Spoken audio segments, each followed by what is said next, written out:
내 딸을 버려두고 그 사람은 도대체 어디로 간 거야? 늦은 오후 김인수는 밭고랑에 몸을 구부린 채 땀을 훔치고 있었습니다.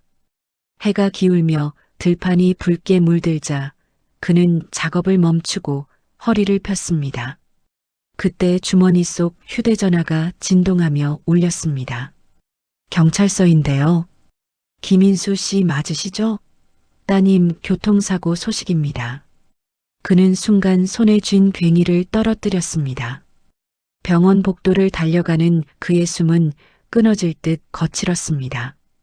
응급실 문을 열자 하얀 천에 덮인 딸의 몸이 누워 있었습니다. 수진아, 아버지 왔다. 눈 좀 떠보거라. 그는 떨리는 손으로 딸의 얼굴을 쓰다듬었지만 차가운 살결만이 손끝에 남았습니다. 의사는 조용히 고개를 숙였고 윤태호는 말없이 벽에 기대선 채 고개를 숙였습니다. 장례식 내내 인수는 아무 말도 하지 않았습니다. 마을 사람들은 위로의 말을 건넸지만 그는 대답 대신 술만 들이켰습니다. 그 사람이 딸 죽인 거야 속으로 되뇌던 말은 독처럼 쌓여갔습니다. 장례가 끝난 다음 날 그는 빈 방 앞에서 멍하니 서 있었습니다. 태호의 옷가지와 아이들의 장난감이 사라져 있었습니다. 이놈이 도망을 갔구나. 그는 찢어진 가족 사진을 손에 쥐고 분노로 이를 악물었습니다. 내 딸이 죽었는데 책임도 지지 않고. 그날 이후 인수는 세상과의 문을 닫았습니다. 이웃들이 찾아와도 문을 열지 않았고 받을만 하며 날을 보냈습니다. 밤이면 딸의 산소로 향했습니다. 달빛 아래 앉아 그는 술병을 열어 무덤 앞에 쏟았습니다. 너 없인 하루도 못 사는데 왜 나보다 먼저 갔냐? 바람이 지나가며 풀잎이 흔들렸습니다. 그는 그 소리를 딸의 대답이라 믿으며 눈을 감았습니다. 세월은 그렇게 10번이나 흘렀습니다. 주름은 깊어지고 마음의 상처는 낡은 흉터처럼 굳었습니다. 하지만 그 흉터 속에는 아직도 미처 끝나지 않은 원망이 살아 있었습니다. 그는 여전히 딸의 묘비를 바라보며 중얼거렸습니다. 태호 내 놈은 끝까지 날 피할 수 있을 줄 알았겠지. 그 말 끝에 인수의 눈에서 뜨거운 눈물이 흘러내렸습니다. 그 눈물은 10년의 고독과 분노, 그리고 사랑이 뒤섞인 세월의 흔적이었습니다. 바람이 그의 어깨를 스치고 지나갔습니다. 그는 비틀거리며 산을 내려오며 알 수 없는 불안감을 느꼈습니다. 어쩌면 아직 끝나지 않은 인연이 다시 시작되고 있는지도 모른다는 예감이었습니다. 봄비가 내리던 날 마을 입구에 낡은 트럭 한 대가 들어섰습니다. 김인수는 우산을 쓰고 지나가다 무심코 그 모습을 보았습니다. 트럭에서 짐을 내리는 남자의 뒷모습이 어쩐지 낯익었습니다. 넓은 어깨, 구부정한 허리, 그리고 손등의 흉터까지 분명히 윤태호였습니다. 설마 아닐 거야. 그는 중얼거리며 발걸음을 멈췄습니다. 그날 저녁 인수는 마을 마트를 들렀다가 우연히 아이 둘을 보았습니다. 자그마한 체구의 여자아이와 장난기 가득한 남자아이, 서로를 꼭 붙잡고 있었습니다. 여자아이가 계산대 앞에서 말했습니다. 아빠가 퇴근하면 꼭 이 과자 사오세요. 그 말투와 눈빛이 낯설지 않았습니다. 딸 수진이가 어릴 적 하던 버릇 그대로였습니다. 인수의 가슴이 쿵 하고 내려앉았습니다. 밤이 되어도 잠이 오지 않았습니다. 그는 밖으로 나가 낯선 가족의 집 앞을 서성였습니다. 불빛 사이로 비친 그 남자의 얼굴이 문득 보였습니다. 태호였습니다. 인수는 한참을 서 있다가 담벼락에 기대어 한숨을 내쉬었습니다. 도망친 게 아니라 돌아온 건가? 그는 자신도 모르게 그 말을 입 밖으로 흘렸습니다. 그러나 마음 한켠에서는 여전히 의심이 들었습니다. 왜 지금 돌아왔지? 뭔가 숨기는 게 아닐까? 비 내리는 밤 그는 홀로 서서 오래도록 그 집 불빛을 바라보았습니다. 다음 날 새벽 인수는 우체국 직원에게 물었습니다. 이 근처에 새로 온 가족 있지? 남자 이름이 어떻게 되나? 직원은 대수롭지 않게 대답했습니다. 윤태호 씨요. 애둘이랑 살아요. 그 한마디에 인수의 손이 떨렸습니다. 그는 곧장 그들의 오피스텔 앞까지 갔습니다. 문틈 사이로 들려오는 아이들의 웃음소리에 그의 눈가가 젖었습니다. 이 목소리 내 딸 피가 맞구나. 그는 손을 문에 얹었다가 이내 주저앉았습니다. 방 안엔 낡은 장난감 소리와 함께 허름한 생활의 흔적이 가득했습니다. 세탁기 옆에는 태호의 배달복이 걸려 있었고 찢어진 신발 한 켤레가 문가에 놓여 있었습니다. 인수는 태호가 사라진 이유를 이해하기 시작했습니다. 딸의 사고 이후 병원비와 빚 그리고 오해가 그를 몰아넣었음을 알게 되었습니다. 살기 위해 떠난 거였구나. 그의 입술이 떨렸고 눈물이 뺨을 타고 흘렀습니다.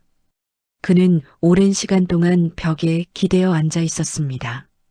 과거의 분노와 원망이 허공으로 흩어지는 듯 했습니다. 내가 그 사람을 미워하면 안 됐는데 그의 목소리는 깊은 후회로 젖어 있었습니다. 그날부터 인수는 태호의 일상을 몰래 지켜보았습니다. 새벽마다 오토바이를 타고 나가는 그를 뒤따랐습니다. 추운 바람이 부는 길 위에서 태호는 배달 상자를 메고 달렸습니다. 해가 뜰 무렵이면 다시 집으로 돌아와 아이들 도시락을 싸주었습니다. 그는 늦은 밤에도 일을 멈추지 않았습니다. 인수는 그 모습을 멀리서 보며 깊은 숨을 내쉬었습니다. 저게 도망친 사람의 삶인가? 그는 스스로에게 물었습니다. 그날 밤 인수는 딸의 영정 앞에 무릎을 꿇었습니다. 내가 잘못했구나. 그 사람을 원망하지 말았어야 했는데. 그는 한참 동안 절을 반복했습니다. 그리고 마음속으로 결심했습니다. 이제는 오해를 끝내야겠다. 다음 날 그는 편지 한 장을 썼습니다.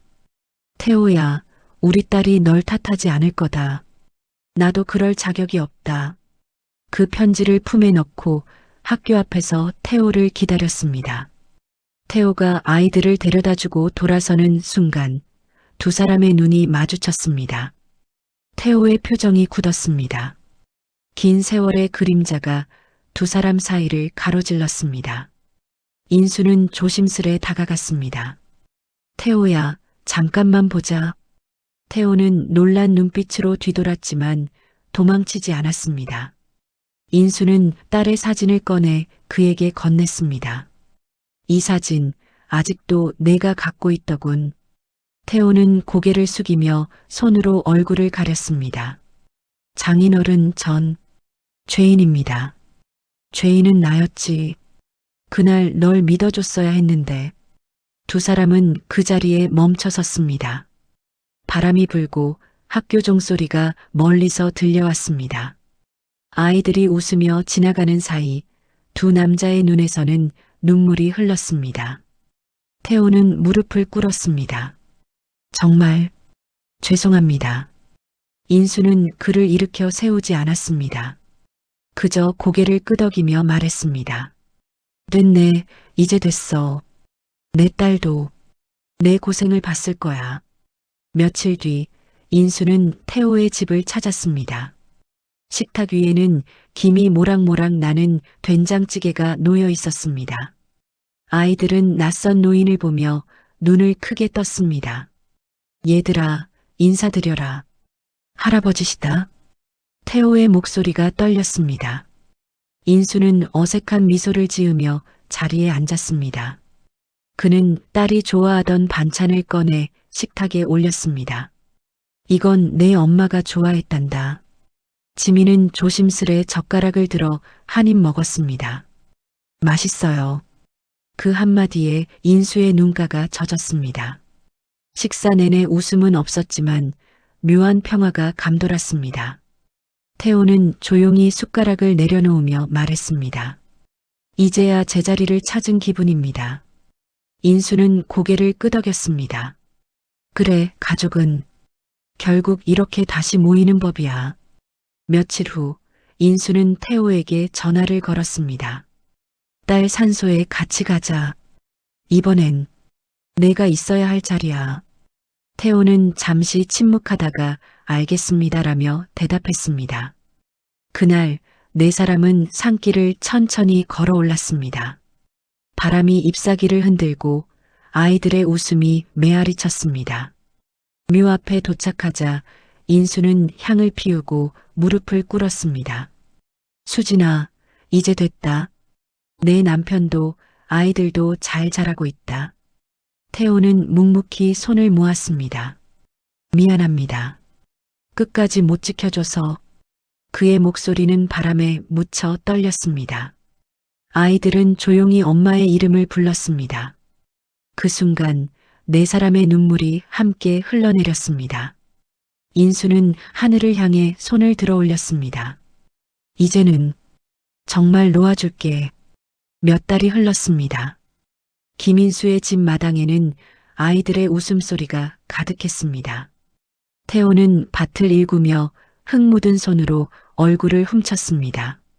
아버님, 올해 고추 농사 잘 될 것 같습니다. 그럼 됐지. 이래야 집안이 살아. 지민은 학교에서 발표문을 읽었습니다.